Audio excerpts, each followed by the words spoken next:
Bismillahirrahmanirrahim. Assalamualaikum warahmatullahi wabarakatuh. Innal hamdalillah nahmaduhu wa nasta'inuhu wa nastaghfiruh wa na'udzu billahi min syururi anfusina wa sayyiati a'malina. May yahdihillahu fala mudhillalah wa may yudlil fala hadiyalah. Wa asyhadu an la ilaha illallah wahdahu la syarikalah. Wa asyhadu anna Muhammadan abduhu wa rasuluh.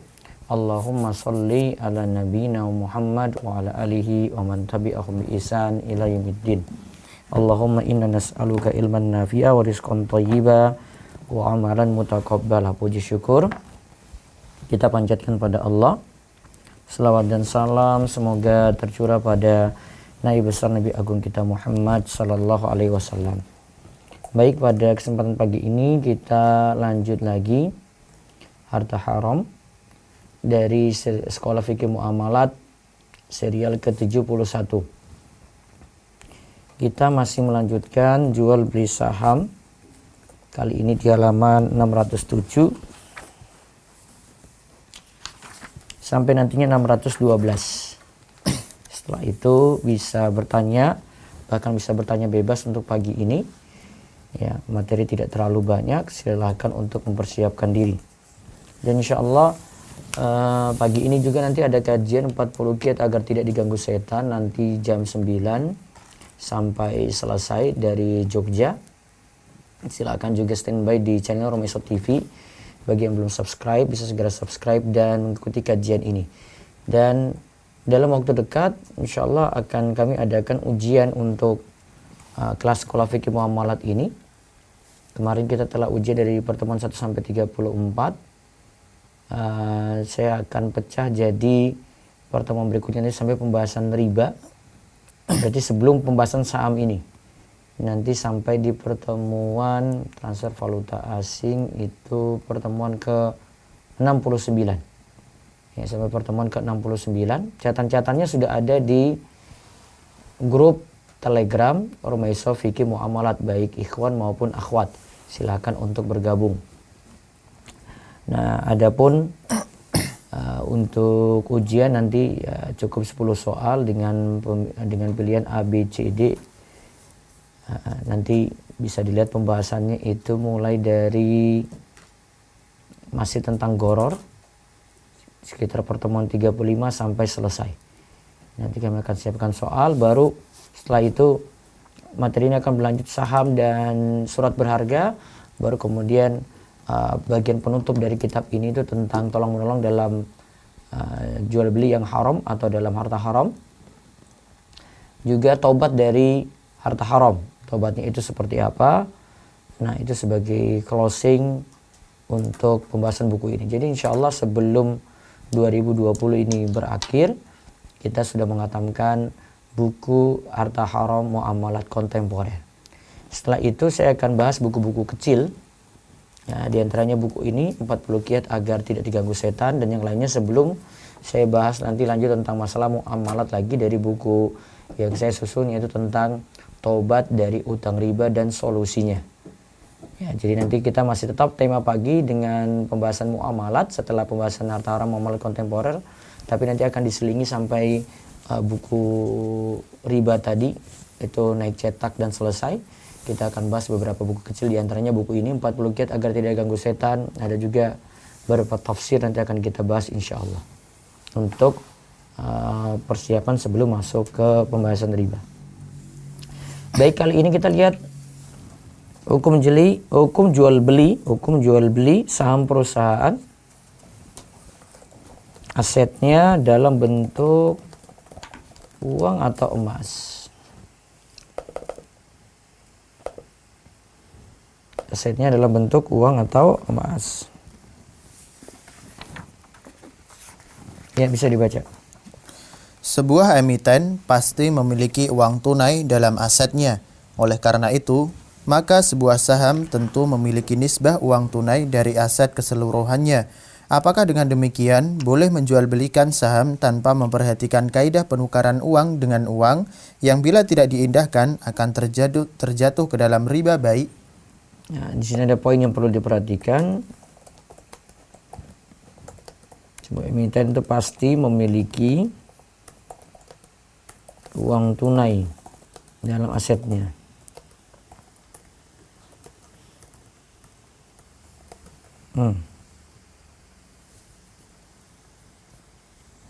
Jadi bolehkah memperjualbelikan saham tanpa memperhatikan kaidah penukaran uang? Penukaran uang dengan uang itu ya. Ingat ya, kaidah penukaran uang dengan uang agar tidak terjatuh dalam riba baik.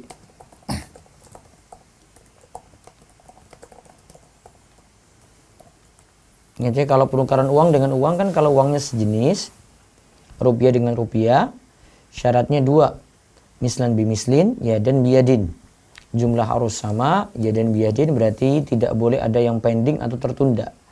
Kemudian kalau berbeda jenis tetapi masih dalam satu kelompok, misalnya emas dengan perak atau emas dengan uang atau uang rupiah dengan uang dolar, maka syaratnya satu, yaitu harus ya dan biyadin, tidak boleh ada yang tertunda atau tidak boleh ada yang pending. Baik, terus. Para ulama kontemporer sepakat bahwa sebuah perusahaan setelah menerbitkan saham dan menjual sahamnya di pasar primer, namun belum lagi memulai usahanya, maka saham yang telah dibeli bila hendak dijual kembali harus dijual dengan cara tunai dan dengan harga yang sama dengan nilai nominal yang tertera pada lembaran saham. Bila persyaratan ini tidak diindahkan, maka terjadilah riba baik karena hakikat sahamnya adalah uang. Ya. Terus bentar. Para ulama kontemporer sepakat bahwa sebuah perusahaan setelah menerbitkan saham dan menjual sahamnya di pasar primer namun belum lagi memulai usahanya, maka saham yang telah dibeli bila hendak dijual harus dijual dengan cara tunai dan dengan harga yang sama dengan nilai nominal yang tertera pada lembaran. Bila persyaratan ini tidak diindahkan, maka terjadi riba baik karena hakikat sahamnya adalah uang. Ini yang pertama ya. Jika perusahaan setelah menerbitkan saham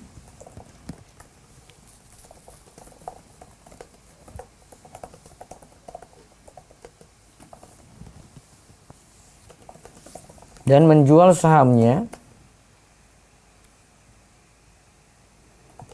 di pasar primer, tapi belum lagi memulai usahanya.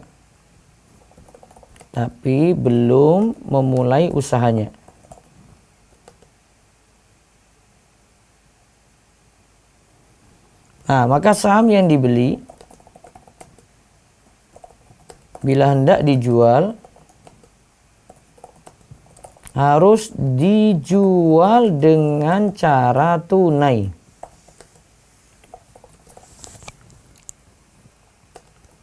dan dengan harga yang sama dengan nilai nominal.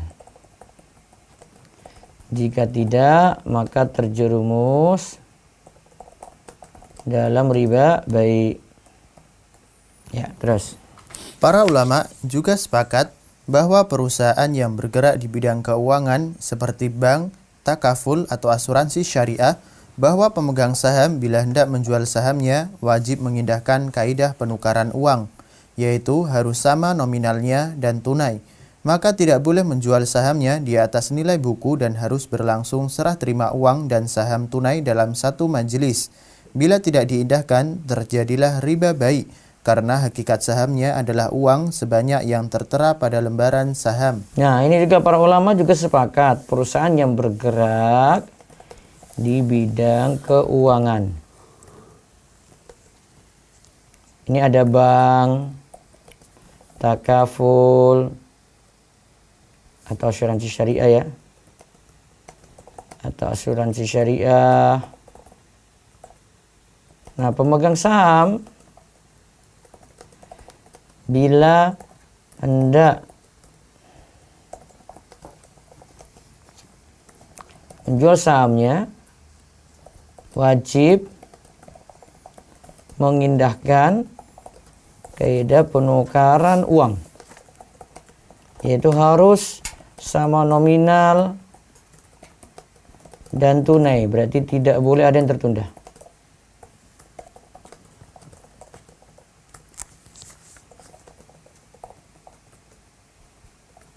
Ingat, kalau yang kedua ini perusahaan yang bergerak di bidang keuangan. Kalau yang pertama tadi itu perusahaan sudah menerbitkan saham tetapi belum memulai usahanya. Kalau yang kedua di sini ya, perusahaan yang bergerak di bidang keuangan. Ada bank, ada takaful, ada asuransi syariat. Nah, pemegang saham bila hendak menjual sahamnya wajib mengindahkan kaidah penukaran uang, yaitu harus sama nominal dan tunai, tidak boleh ada yang tertunda. Terus, Para ulama juga sepakat bahwa perusahaan yang bergerak di bidang perdagangan emas atau perak, maka pemegang sahamnya bila hendak menjual kembali sahamnya disyaratkan tunai dan boleh menjualnya dengan nilai pasar, karena terdapat perbedaan jenis antara emas atau perak dengan uang namun ilatnya masih sama, yaitu samaniyah. ya, perusahaan yang bergerak di bidang perdagangan emas atau perak, maka pemegang sahamnya bila hendak menjual kembali sahamnya, karena tadi ya, ini perusahaannya bergerak di bidang perdagangan emas atau perak. Jika ingin menjual kembali sahamnya, nah, disyaratkan tunai, artinya tidak boleh ada yang tertunda.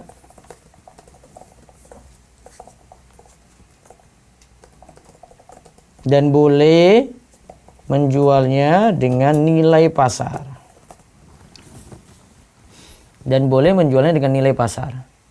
Kalau terdapat perbedaan jenis antara emas atau perak dengan uang, namun ilatnya masih sama, yaitu samaniyah. Berarti tadi ya, belinya dengan uang kan, untuk beli saham perusahaan yang bergerak di bidang emas atau perak. Maka syarat yang utama adalah harus tunai, tidak boleh ada yang tertunda. Disyaratkan tunai dan boleh menjualnya dengan nilai pasar. Berarti sudah kita dapatkan 3 ini. Kalau yang pertama, ya, perusahaan sudah menerbitkan saham namun usaha belum jalan. Maka saham yang dibeli bila tidak dijual harus dengan dijual harus dengan cara tunai dengan harga yang sama dengan nilai nominal. Kalau yang kedua juga sama ya. Perusahaan yang bergerak di bidang keuangan, nah ketika saham itu dijual maka harus nominalnya itu sama dan harus tunai.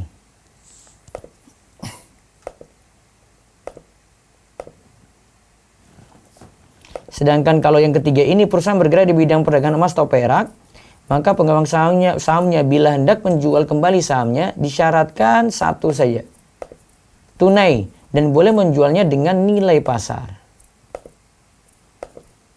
Nah, boleh menjualnya dengan nilai pasar. Oke. Terus kita lihat rinciannya dari beberapa fatwa lembaga internasional. AAOIFI menyatakan dalam pasal 21 tentang Al-Awraq Al-Maliyah ayat 3/17, 3/18 yang berbunyi, tidak boleh memperdagangkan saham perusahaan yang asetnya adalah uang tunai pada saat belum memulai usaha, kecuali dijual dengan harga nominal dan harus tunai.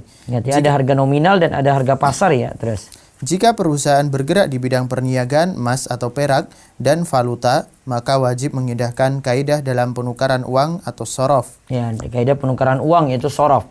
Jadi jika sama jenis harus ya dan biyadin, tidak boleh ada yang tertunda. Kemudian mislan bimislin, harus sama, berarti harus sama dengan nilai nominal. Namun kalau berbeda jenis, tetap harus ada ya dan biyadin, harus tunai, tidak boleh ada yang tertunda. Kemudian untuk masalah nilai nominalnya bisa sesuaikan dengan nilai pasar. Ya, terus para ulama berbeda pendapat. Para ulama berbeda pendapat bila sebuah perusahaan telah memulai usahanya yang tidak bergerak di bidang keuangan, emas atau perak dan valuta, namun asetnya terdiri dari barang, jasa, uang tunai, dan utang, apakah boleh menjual belikannya tanpa mengindahkan kaidah syariat dalam penukaran valuta? Nah, sekarang para ulama berbeda pendapat bila sebuah perusahaan telah memulai usahanya yang tidak bergerak di bidang keuangan. Dia tidak bergerak di bidang keuangan seperti bukan bank ya. Ini bukan asuransi syariat ya. Juga tidak tadi menjual atau tidak bergerak di bidang emas atau perak dan valuta. Nah, asetnya ini terdiri dari barang, jasa, uang tunai, ada juga utang. Barang, jasa, uang tunai, terus utang.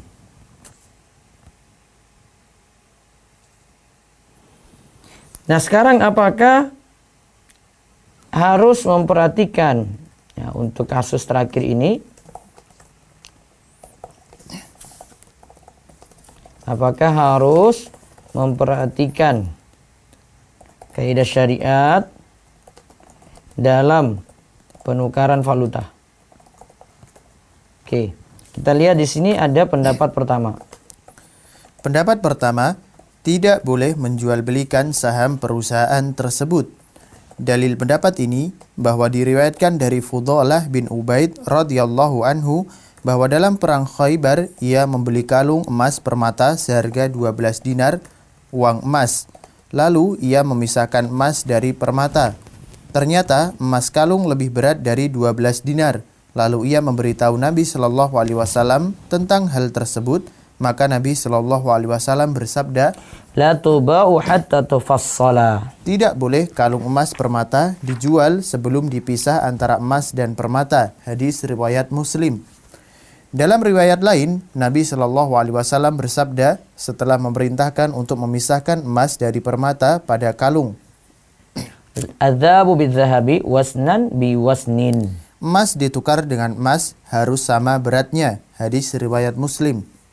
Nah, terus dalam hadis di atas, Rasulullah Shallallahu Alaihi Wasallam melarang menjual suatu barang yang terdiri dari bahan emas dan bahan lainnya dengan emas atau uang dinar. Tetapi Nabi Shallallahu Alaihi Wasallam memerintahkan agar emas terlebih dahulu dipisah dari benda lainnya.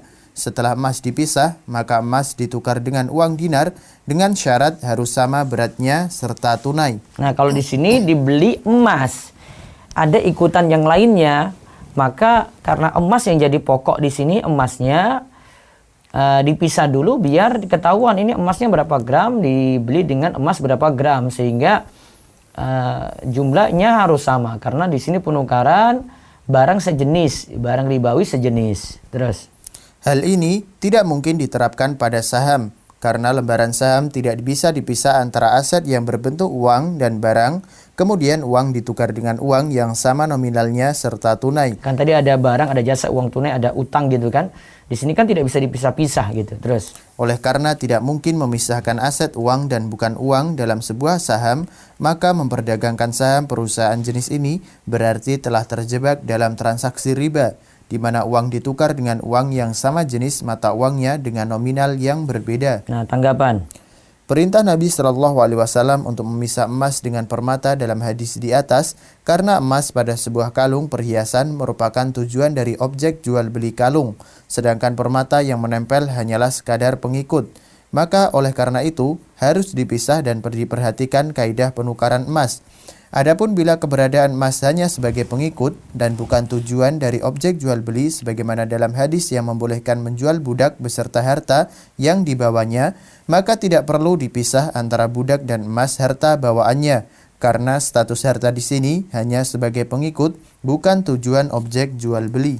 Nah, sekarang kita lihat pendapat kedua. Boleh menjual saham perusahaan yang asetnya terdiri dari barang jasa, uang tunai, utang, dan surat berharga tanpa harus mengindahkan kaidah penukaran uang dan tidak termasuk riba baik. Nah, kalau pendapat kedua itu katakan boleh menjual saham perusahaan yang asetnya terdiri dari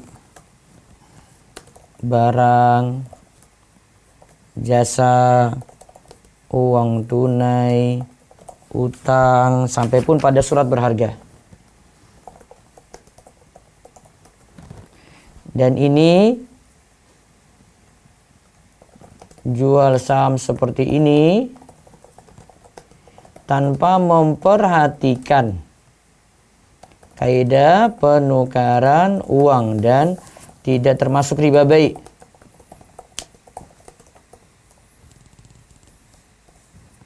Ya, terus dengan syarat Dengan syarat jumlah barang dan jasa tidak kurang dari 30% keseluruhan aset perusahaan. Karena dengan demikian, status uang hanyalah sebagai pengikut dalam saham dan bukan tujuan. Nah, syarat jumlah barang dan jasa tidak kurang dari 30% keseluruhan aset perusahaan. Nah, kalau barang dan jasa kurang dari 30% kan berarti barang dan jasa lebih sedikit kan, uang lebih banyak. Kalau uang lebih banyak berarti uang lebih dominan. Kalau uang lebih dominan ketika ingin dibeli berarti harus memperhatikan kaidah riba baik. Kalau dalam hal ini tidak perlu.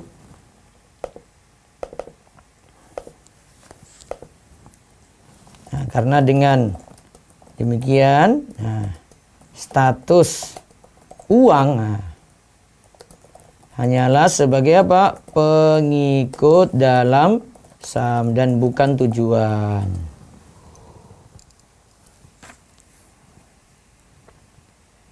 Nah, pendapat kedua ini lebih kuat dan menjadi pendapat mayoritas ulama kontemporer. Nah, kita lihat alasan-alasannya di bawah ini. Dalil dari pendapat ini adalah sebagai berikut. 1. Ibnu Umar meriwayatkan bahwa Nabi Shallallahu Alaihi Wasallam bersabda, Man ibta'a 'abdan walau malun famaluhu lilladzi ba'ahu ila aysyarital mubta'. Barang siapa yang menjual budak dan budak tersebut memiliki harta, maka hartanya milik penjual, kecuali pembeli mensyaratkan bahwa harta budak menjadi miliknya. Nah, coba kita lihat keterangan di bawah. Dalam hadis di atas, Nabi Shallallahu Alaihi Wasallam tidak memerintahkan untuk memisah antara budak dengan hartanya. Padahal kemungkinan harta bawaan budak tersebut berbentuk emas atau perak, yang ketika ditukar dengan harga uang emas dan perak haruslah mengikuti kaidah sorof agar tidak terjadi riba baik. Ya, padahal budak tadi itu memiliki emas juga gitu, tapi tidak disuruh. Ketika budak ini dibeli tidak disuruh pisahkan mana emasnya, karena mau dibeli dengan emas, tidak. Terus Ketiadaan perintah Nabi Shallallahu Alaihi Wasallam untuk memisah antara budak dengan harta bawaannya dikarenakan status harta hanyalah sebagai pengikut, sedangkan tujuan objek jual beli adalah budak. Oleh karena itu, bila keberadaan uang tunai, surat berharga dan utang dalam sebuah perusahaan hanyalah sebagai pengikut yang dibatasi maksimal 30% dan bukan pokok kegiatan usaha sebuah perusahaan, maka dibolehkan menjual saham perusahaan tersebut tanpa harus memperhatikan kaidah sorof dan tidak termasuk riba baik. ya, terus juga diriwayatkan Bahwa Nabi bersabda, Man ibta'a nakhlan ba'da an tu'abbara fasamaratu lil ba'i ila ishtaritul mubta'. siapa yang menjual kebun kurma setelah dikawinkan, maka buahnya adalah milik penjual, kecuali pembeli mensyaratkan buah itu untuknya. Ya, terus. Dalam hadis ini, Nabi Shallallahu Alaihi Wasallam tidak mensyaratkan sahnya jual beli kebun bila buah di pohon telah matang. Padahal Nabi Shallallahu Alaihi Wasallam melarang menjual buah di pohon dalam sebuah kebun sebelum buah itu menjadi matang atau tua. Ketiadaan larangan Nabi Shallallahu Alaihi Wasallam menjual kebun kurma yang buahnya belum matang dikarenakan status buah di pohon kurma hanya sebagai pengikut. Adapun tujuan objek jual beli adalah pohon kurma. Dengan demikian juga halnya dengan menjual saham perusahaan. Asetnya terdiri dari barang dan uang, sekalipun diharamkan menukar uang dengan nominal berbeda, namun bila status uang bukan tujuan kegiatan usaha sebuah perusahaan, maka boleh sahamnya dijual tanpa mengindahkan kaidah sorof. Ya, terus dalam kaidah fikih disebutkan at-tabi' tabi'un. Pengikut status hukumnya adalah pengikut. Nah, ini nih kaidah penting ini.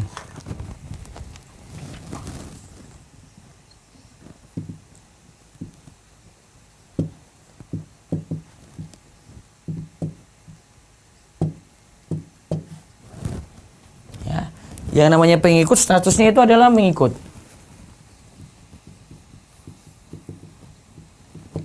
Dia bukan pokok di sini. Mengikut dari yang pokoknya berarti.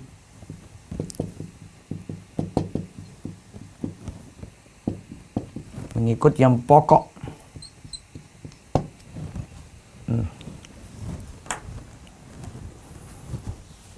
Ya, terus.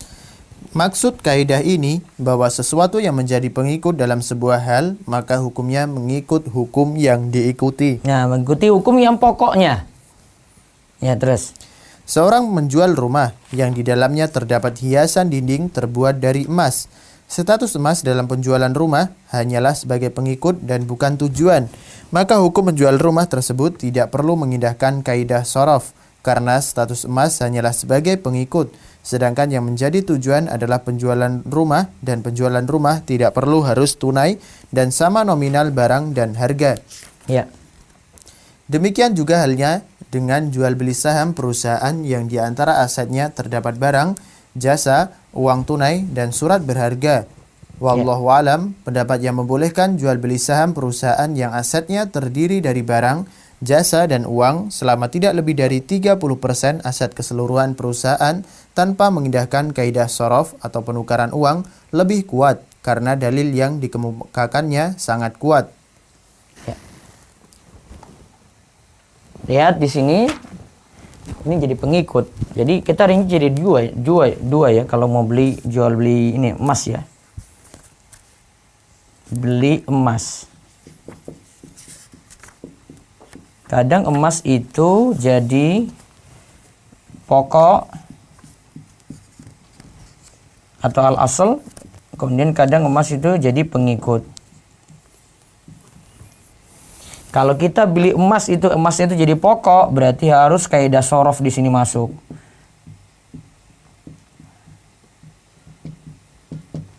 Namun kalau cuma jadi pengikut, tidak memakai kaidah shorof.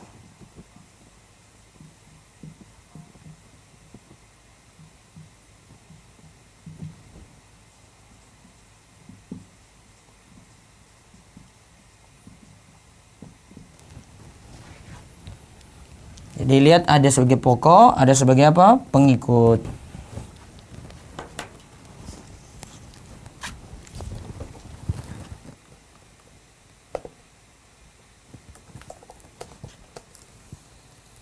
Jadi emas dibeli itu ada dua kemungkinan ya.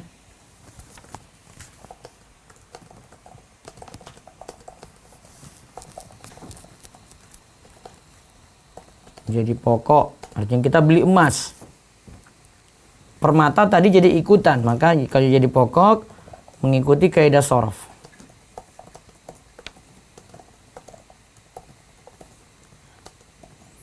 Kaidah shorof itu penukaran emas atau penukaran emas perak, penukaran emas mata uang gitu.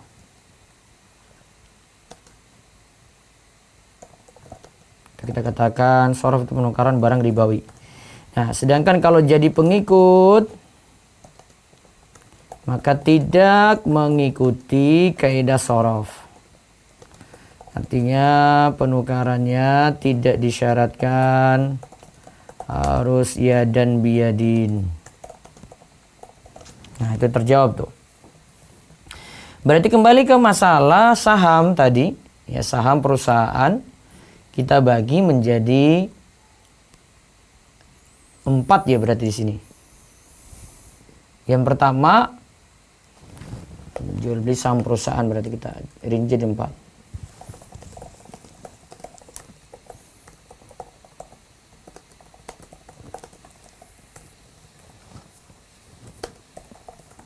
Yang pertama, perusahaan itu telah menerbitkan saham tapi belum jalan. Telah menerbitkan saham tapi belum jalan. Maka masih berupa situ kan tunai uang ya dan yang lainnya gitu. Kan aset belum ada. Maka cara jual beli saham tadi itu adalah tunai dengan harga yang sama dengan nilai nominal. Dan dengan harga yang sama dengan nilai nominal. Kemudian yang kedua, jika perusahaan itu bergerak di bidang keuangan. Ada bank, ada takaful situ. Maka pemegang saham bila hendak menjual sahamnya harus sama nominal dan tunai. Tidak boleh ada yang tertunda. Terus yang ketiga, jika bergerak di bidang perdagangan emas atau perak, maka jika mau dibeli sahamnya, syaratnya satu saja, yaitu harus jadan biadin, tunai, tidak boleh ada yang tertunda. Walaupun nanti boleh menjual dengan nilai pasar. Ya, kemudian yang keempat, nah ini terjadi perselisihan tadi ya. Jika asetnya itu, jika perusahaan itu telah memulai usaha, kemudian asetnya situ ada barang, jasa, uang tunai, utang, sampai surat berharga tadi ya. Maka untuk masalah ini ada dua pendapat. Ya, namun pendapat yang kuat adalah boleh menjual saham perusahaan yang asetnya terdiri dari barang, jasa, uang tunai, utang, surat berharga. Karena emas itu yang dibeli, atau jika ada uang atau emas di situ, ada uang tunai atau emas di situ, itu kan bukan jadi pokok, cuma jadi pengikut.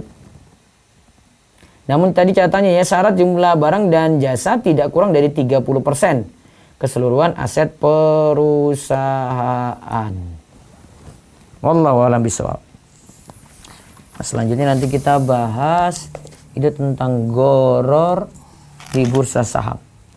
Halaman 382 sampai 391. Dan kita lompat ke halaman jauh sebelumnya. 382 sampai 391. Ada goror di bursa saham. Ada short sale, forward contract, jual beli indeks, kontrak opsi. Ya, jadi 382 sampai 391. Baru terakhir nanti di hari Jumat seputar surat berharga. Dan surat berharga masih berlanjut pekan depan. Insya Allah pekan depan ini mudah-mudahan sudah selesai pembahasan kitab ini. Baik, demikian yang kita bahas untuk pertemuan pagi ini. Mudah-mudahan manfaat dan membuka wawasan kita sehingga bisa memahami masalah muamalat dengan baik. Demikian kami lanjut dengan tanya jawab. Monggo bisa siap-siap dari Zoom terlebih dahulu untuk bertanya.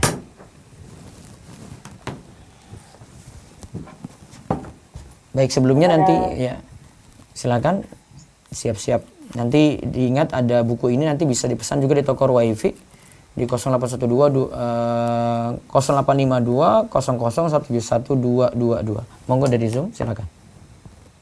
Ya, terima kasih Ustaz. Silakan Abdurrahman Haris. Ustaz, Assalamualaikum Ustaz. Waalaikumsalam warahmatullahi wabarakatuh. Silakan. Begini Ustaz, saya mau tanya, apakah transaksi dinar dirham di zaman ini itu efisien Ustaz?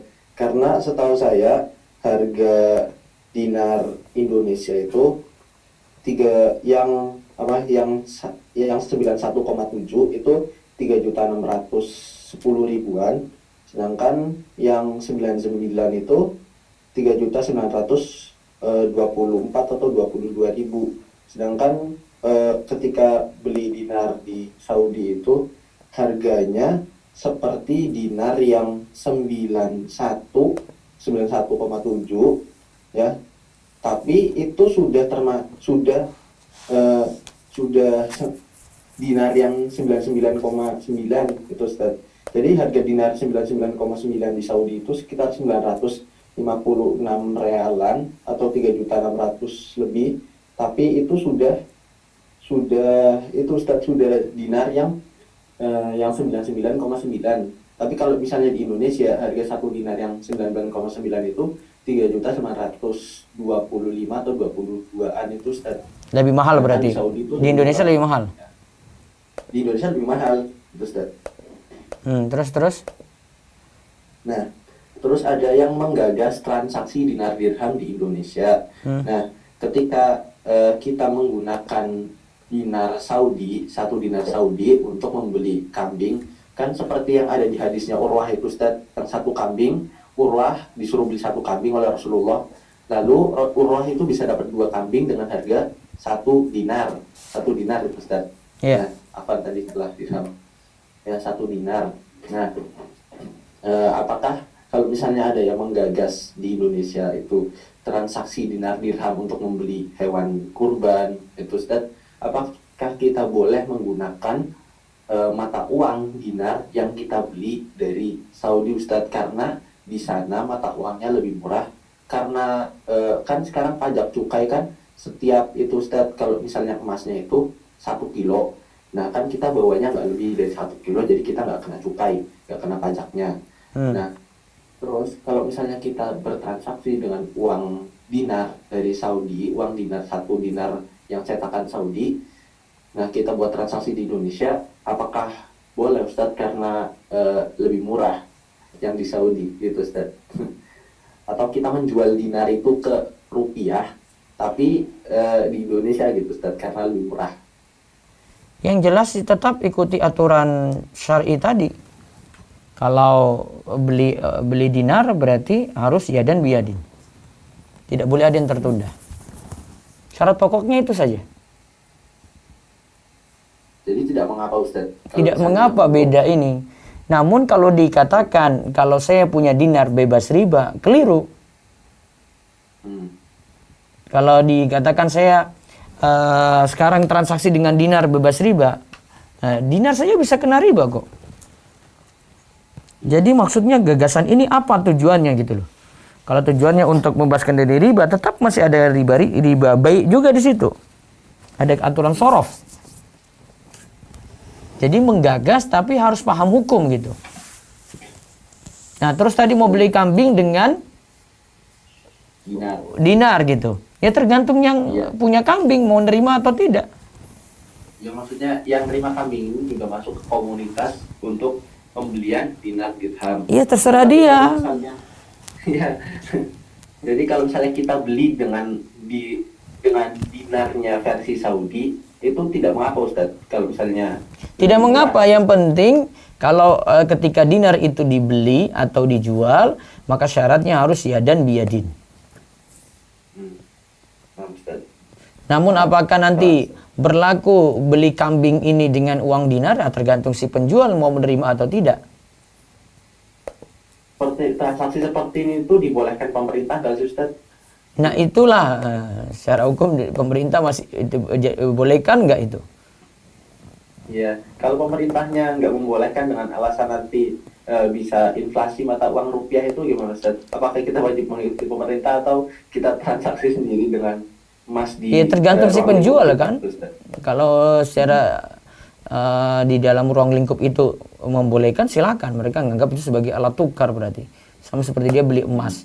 Dia sama seperti dia bayar dengan emas gitu. Nah, Ustaz. Paham. Syukran Ustaz. Waalaikumsalam. Jazakallah khair. Waalaikumsalam. Baik, berikutnya lagi silakan. Silakan saudara atau saudari Imun.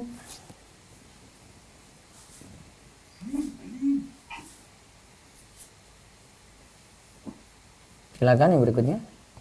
Silakan pertanyaannya. Assalamualaikum Pak Ustaz. Waalaikumsalam warahmatullahi wabarakatuh. Pak Ustaz, kalau saya tanya tentang masalah rumah tangga boleh nggak ya? Boleh, karena kesempatan bertanya cuma pagi ini. Malam nggak ada lagi nih. Ya silakan. Oh iya. Nah, jadi saya punya suami dulunya memang suka selingkuh Pak Ustaz. Terus? Dari hotel ini ke hotel itu gitu. Tapi saya pernah mengetahui dan pernah kepergok sama saya gitu. Suatu hari di bulan Juli. Tapi ternyata di bulan dia sudah berjanji demi Allah di atas Al-Quran semua sudah. Tapi ternyata setahun setelahnya dia masih melakukan gitu.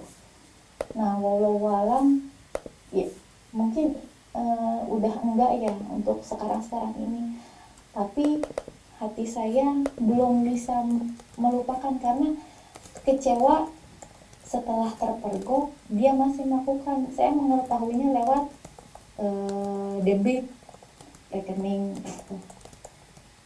Terus? Hati saya masih ragu apa.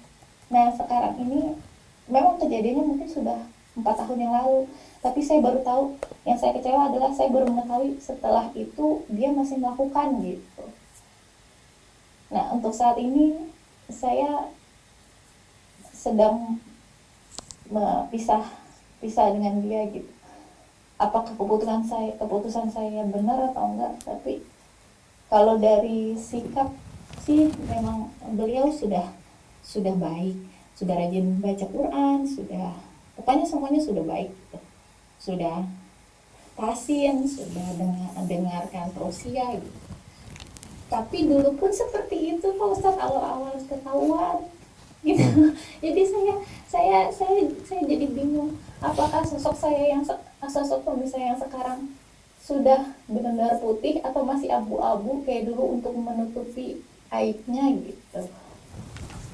Jadi sudah istikharah tapi mungkin belum dikasih jawaban gitu. Gimana ya Pak Ustadz? Apakah saya harus memaafkan demi anak atau saya sudah aja karena trauma itu begitu lekat gitu? Karena jadinya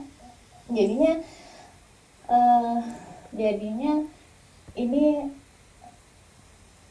menzolimi satu sama lain, berantem, terus menyakiti satu sama lain dengan kata-kata yang tidak baik gitu. Yang jelas sekarang sudah tobat apa belum suami? Keadaan saat ini loh, secara lahiriah. Secara lahiriah sudah. Nah, sudah kalau gitu. Sudah. Kalau sudah ya Tapi berarti keadaan sekarang saja dipakai. Depannya, Apa?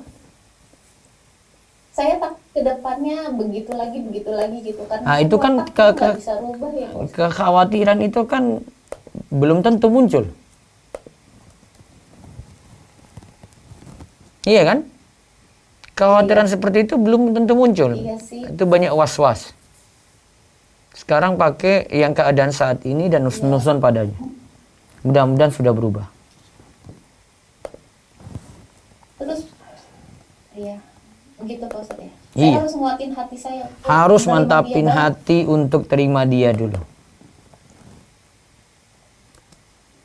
Terus satu lagi Pak Ustadz, Iya. saya pernah nanya untuk melihat HP suami, katanya kan nggak boleh dengan Pak Ustadz ya. Menurut berdasarkan Al-Hujurat ayat 12 ya. Iya, wala tajassasu. Ya, pokoknya jangan tajassus. Tajassus. Iya, tajassus. Jangan tajassus. Tapi dengan media handphone, media sosial lainnya, yaitu merupakan suatu jembatan untuk melakukan itu gitu. Kan saya istri Pak Ustadz, seorang istri kan sebagai pengingat suami gitu. Jika kita tidak bisa melihat semua itu, gimana cara kita mengingatkan suami agar dia tidak melenceng ke kanan ke kiri gitu. Sekarang melenceng nggak sekarang keadaan sekarang? Insya Allah. Ya sudah kalau gitu. Yang saya lihat. Ya sekarang lahiriahnya sekarang pokoknya ibu ini husnuzon dulu, berpegang dengan itu, mudah-mudahan sudah tobat. Ya insya Allah sih enggak, cuman memang dia tipenya tebar pesona Pak Ustadz, Masya Allah. Suka nyeletuk-nyeletuk chat gitu. Kan kalau wanita gimana ya Pak Ustadz, begitu deh. Ya sabar-sabar kalau gitu dengan keadaan suami dulu, pokoknya husnuzon dengan keadaan dia saat ini. Kalau ada kecurigaan baru buka HP-nya, kalau tidak ada kecurigaan nggak boleh. Jadi boleh Pak Ustadz, maksudnya? Asalnya tidak boleh, selama dia itu baik, orang soleh, nggak boleh. Kalau nggak disebut tajassus.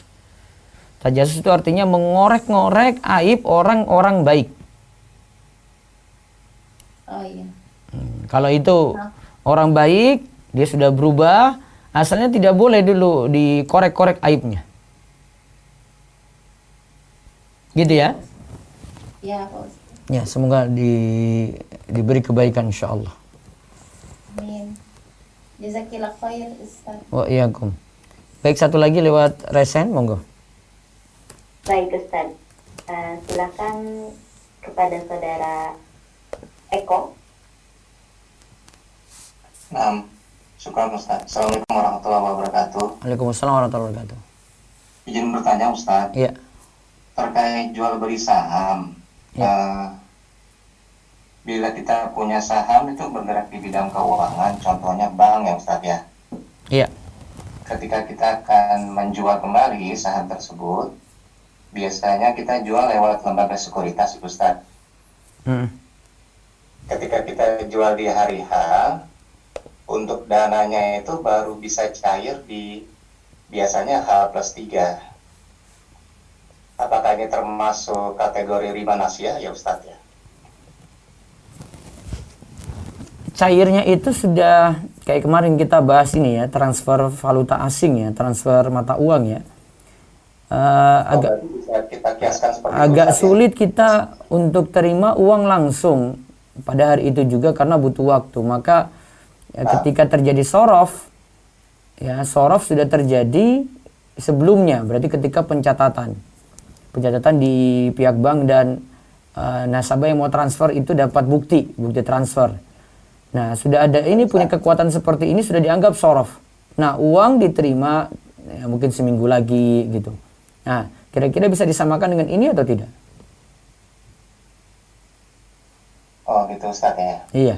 Jadi kita kiaskannya seperti transaksi valuta asing aja Ustadz ya. Kalau memang kan yang penting sorofnya itu sudah ada bukti penukaran apa belum, itu aja. Buktinya sih biasanya mereka kirim notifikasi ke kita Ustadz. Biasanya notifikasinya tuh lewat email bahwa kita sudah melakukan transaksi jual beli saham nominal sekian. Tapi baru masuk nanti setelah 3 hari. Iya, H+3 dia baru masuk Berarti Ustadz dana. mudah-mudahan itu sudah ya dan biadin. Ya dan biarin Ustadz Iya. ya kategorinya. Jadi, Oke, nama Ustadz. Syukran Iya. jazakallahu khair. wa iyyakum. Baik, dari chat ada silakan baca 2. Ya Ustaz. Pertanyaan pertama, Assalamualaikum warahmatullahi wabarakatuh. Bismillah, Afwan Ustaz, bagaimana simulasi perhitungan waris jika anak atau suami anak yang wafat dan memiliki 2 anak laki-laki? Jazakallah khairan. 2 anak laki-laki. Iya Ustaz. Misalnya kalau suami yang meninggal, maka suami dapat 1/4, sisa 3/4 untuk anak-anak. Terus kalau istri yang meninggal,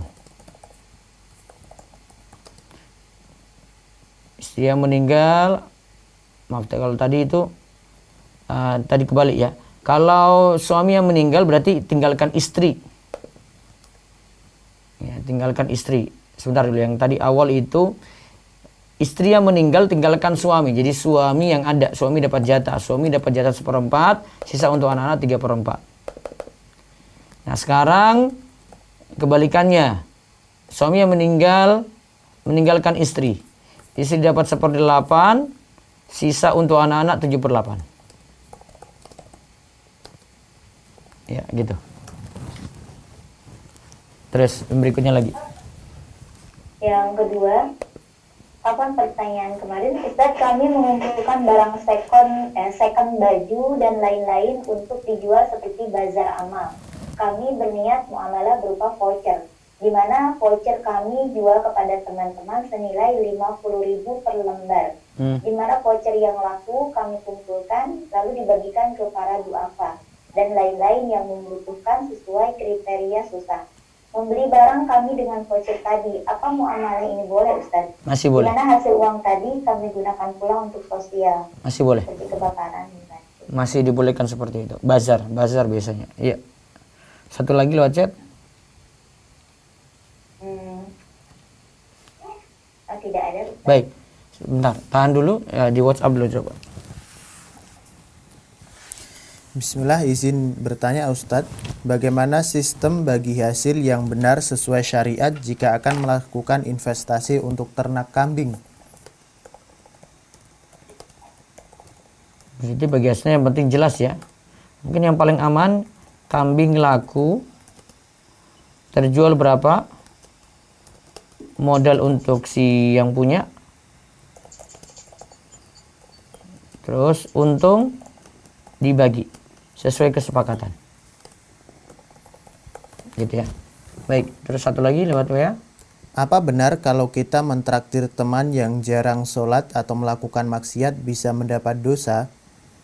Tidak, kalau cuma muamalah duniawi boleh. Satu lagi.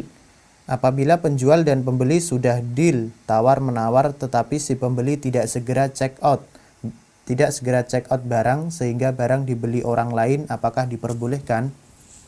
Maaf, ini marketplace mungkin ya. Kalau memang baru masuk keranjang kan belum.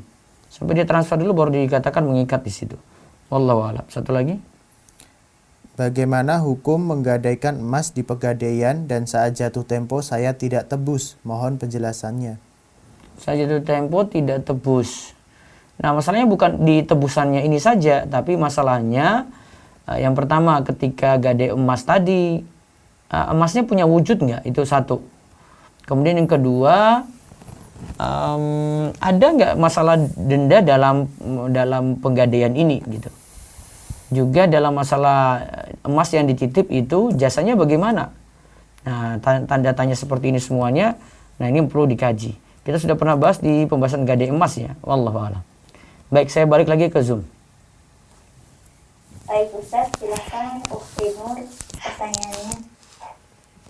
Assalamualaikum warahmatullahi wabarakatuh. Waalaikumsalam warahmatullahi wabarakatuh. Silakan.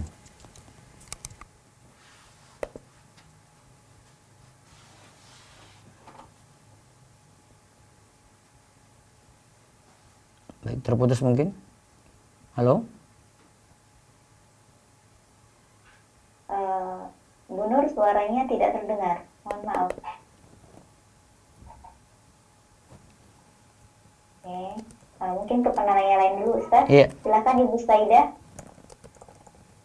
Assalamualaikum Ustaz. Waalaikumsalam warahmatullahi wabarakatuh. Ya, saya bertanya yang soal kemarin yang 30% saham itu.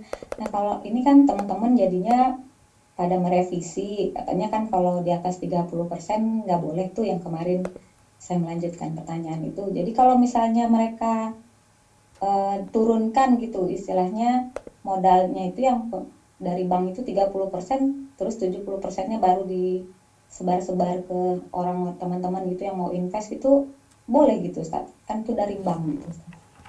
Kalau dari pembahasan kemarin, kalau pilihan Ustaz Erwandi tetap tidak boleh karena ada modal dari bank. Oh gitu ya Ustaz ya. Iya. Ya soalnya teman-teman jadi, maksudnya kan kemarin saya sampaikan gitu tentang ini kan, karena ada yang membolehkan gitu kan kemarin kan, di situ kan cuman tinggal pilihan aja kali Ustaz ya, apakah orang itu mau apa. Bukan cuma pilihan saya, lebih aman ya nggak ambil sama sekali dari bank modal tadi. Oke, baik Ustaz, terima kasih. Ini satu lagi tentang waris, boleh nggak? Iya, silakan. Ya jadi seperti ini, dulu kan ayah saya bekerja ya, berdagang lah gitu Ustaz, cuman kan tidak mencukupi gitu, istilahnya kalau kata ibu saya gitu, tidak mencukupi gitu untuk hidup. Jadi ibu saya pun ikut membantu berdagang. Iya. Nah, selama ikut membantu berdagang gitu kan, kalau dilihat dari ligatnya atau keuletan bekerjanya itu memang ibu saya lebih ligat gitu, lebih ini, karena sejak dibantu dengan ibu makanya kehidupan keluarga jadi jauh lebih membaik gitu Ustaz. Nah, artinya banyaklah yang bisa dibeli gitu, bangunan rumah, mobil, tanah atau apapun gitu. Nah setelah ayah meninggal,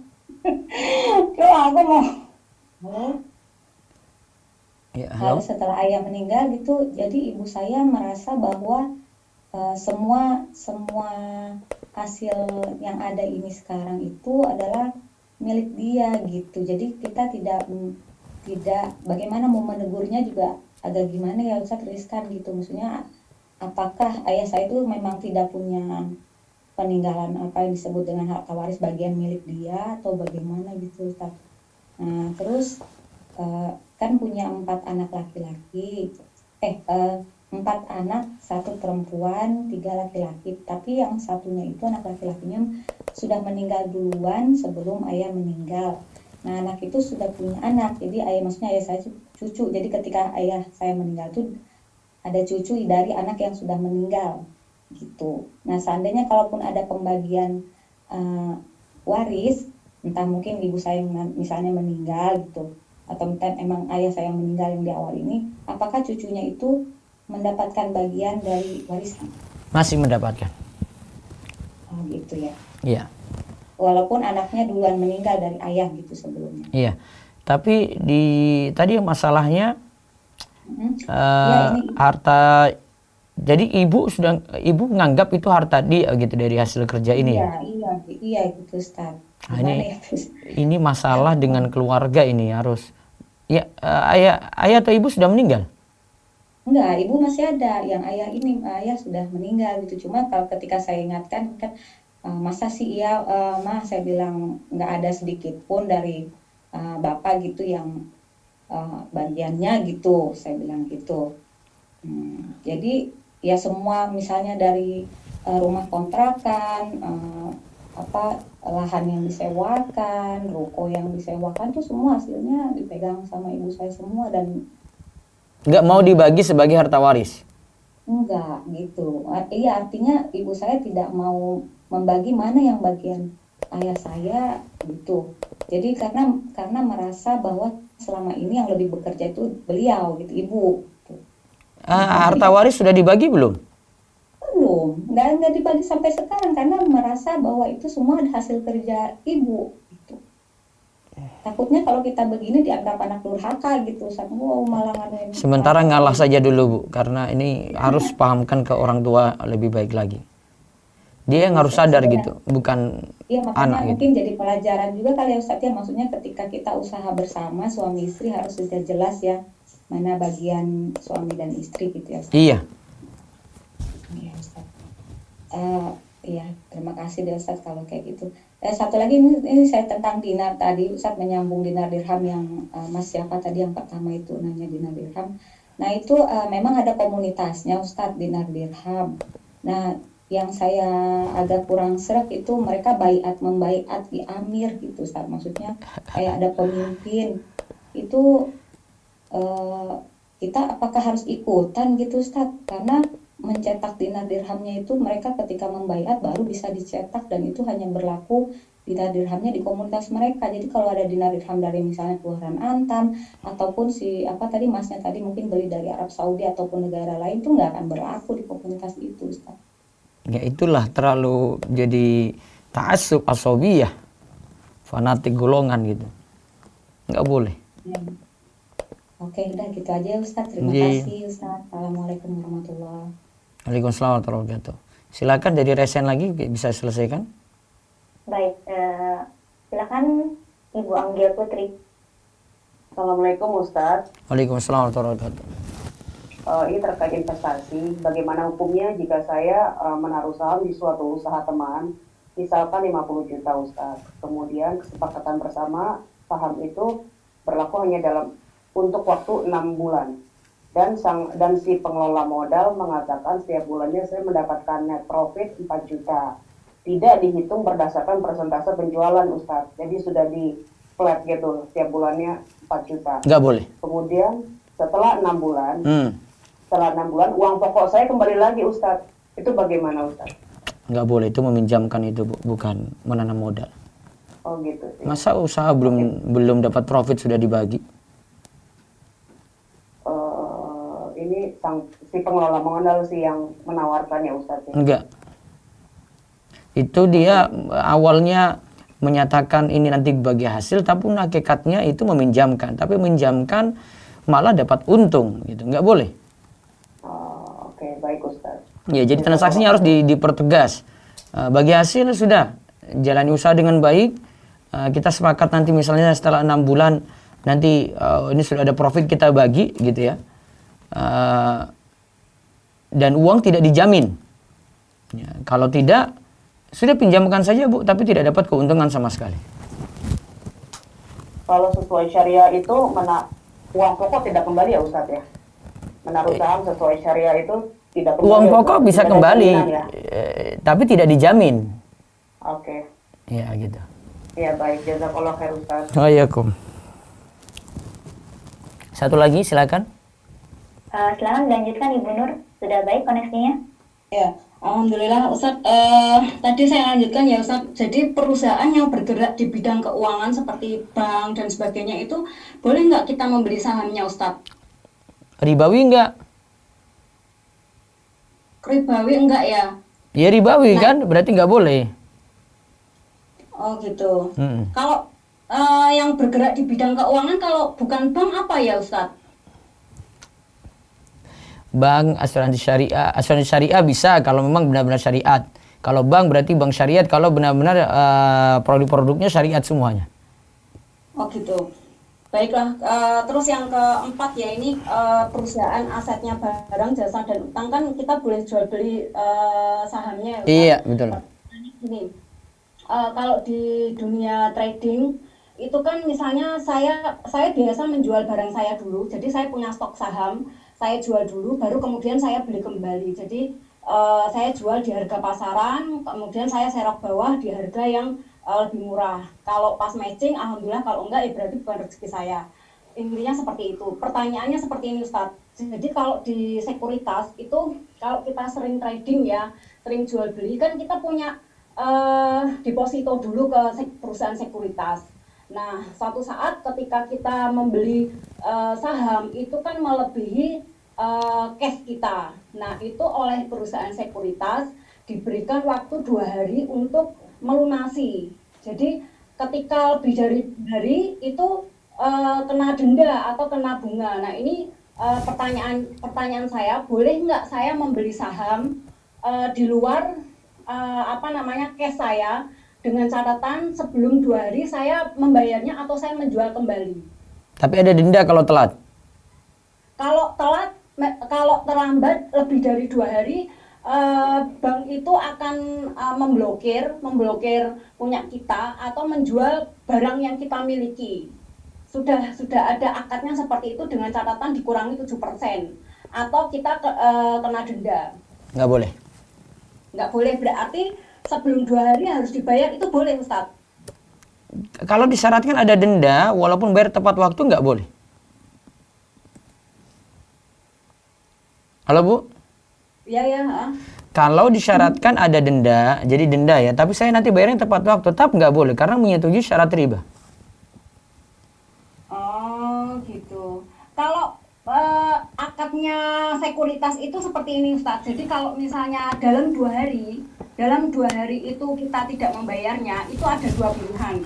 Yang pertama, pihak sekuritas akan menjual aset kita dikurangi 7%. Jadi misalnya harga adro ya, harga adro itu kan misalnya 1.130, kita punya misalnya 100 lot. Nah, otomatis kalau kita belum membayar yang hutang yang kemarin, itu sama pihak sekuritas dijualkan sama pihak sekuritas untuk menutup biaya kekurangan kemarin. Kalau seperti itu gimana Ustadz?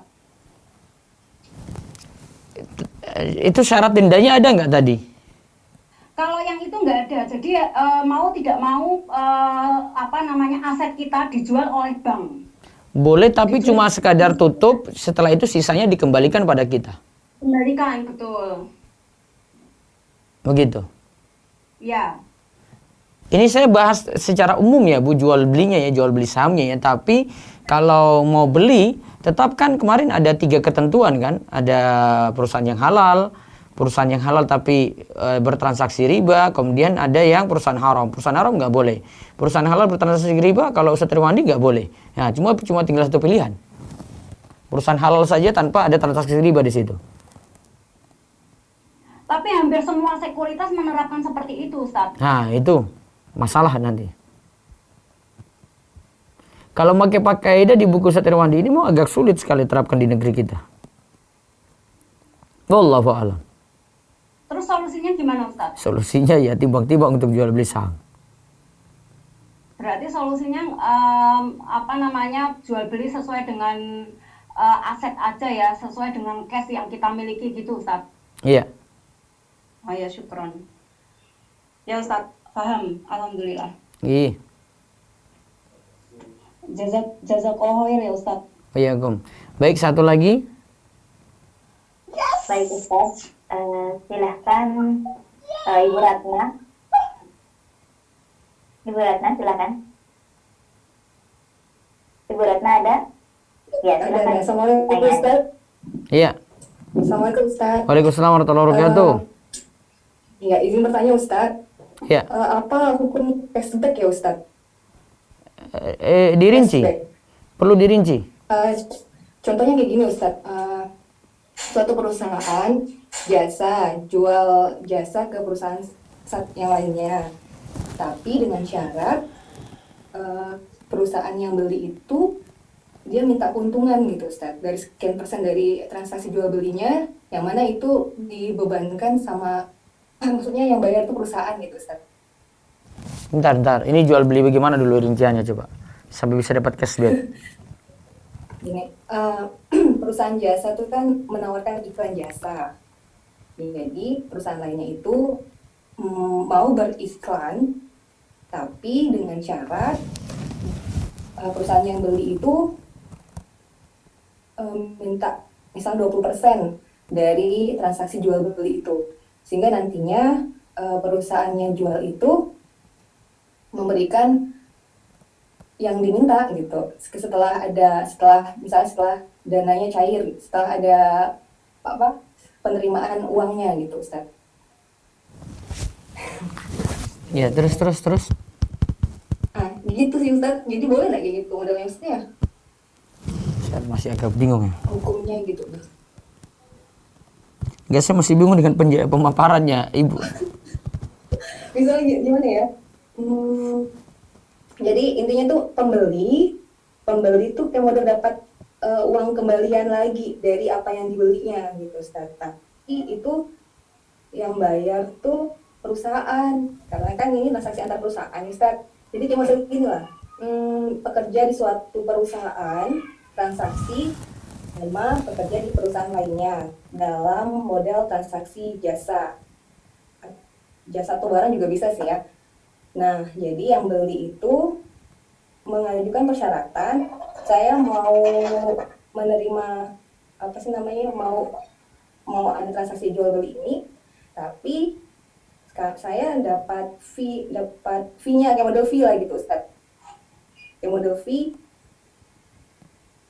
Ya, terus? Saya jelaskan ya.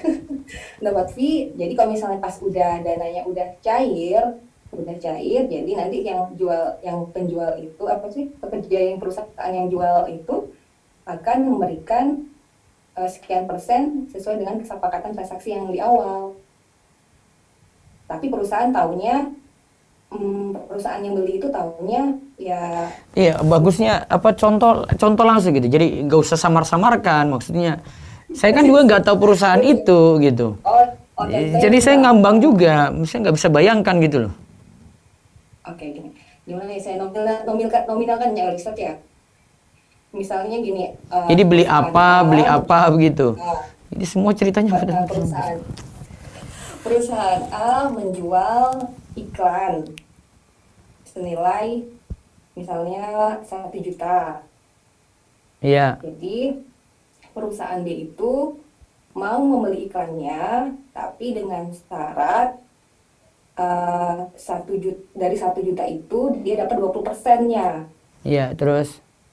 Tuh, jadi setelah perusahaan B itu ya bayar, jadi pekerja yang di perusahaan B itu setelah ada pelunasan mendapatkan 20% dari 1 juta itu.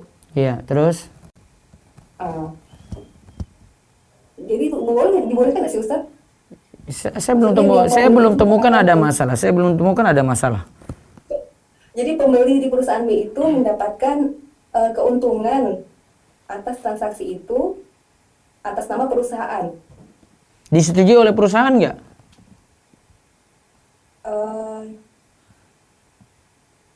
Karena perusahaan taunya dari disetujui oleh perusahaan B atau tidak? Disetujui. Ya sudah kalau begitu.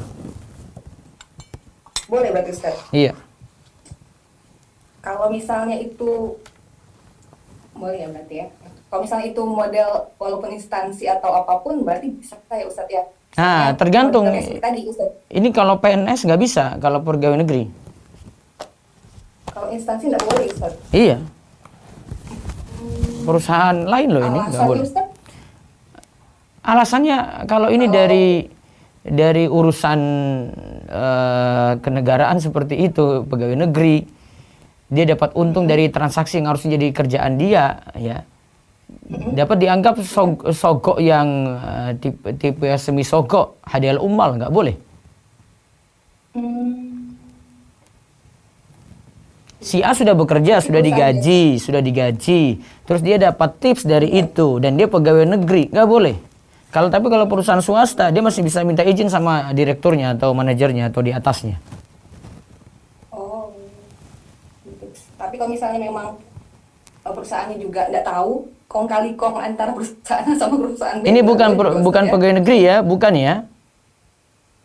Nggak ada kaitannya dengan PNS Bisa ya? kemungkinan sih, Ustaz. Kalau nggak ada Bisa kaitannya dua PNS kemungkinan. boleh. Kalau PNS nggak boleh. Kalau misalnya yang swasta, misalnya non PNS, tapi perusahaan yang dia bekerja di sana tidak tahu gitu, Ustaz. Istilahnya Harus dengan izin saja. harus dengan izin bos perusahaan. Oh, gitu Ustaz ya. Iya. Baik Ustaz. Syukran Ustaz. Jazakallah khairan. Terima kasih. Baik. Assalamualaikum. Baik, saya rasa cukup dan insya Allah yang belum saya jawab besok pagi, bismillah kita ketemu lagi. Demikian kami cukupkan, kita tutup dengan doa kafaratul majelis. Subhanakallahumma bihamdika, asyhadu alla ilaha illa anta astaghfiruka wa atubu ilaik. Assalamualaikum warahmatullahi wabarakatuh.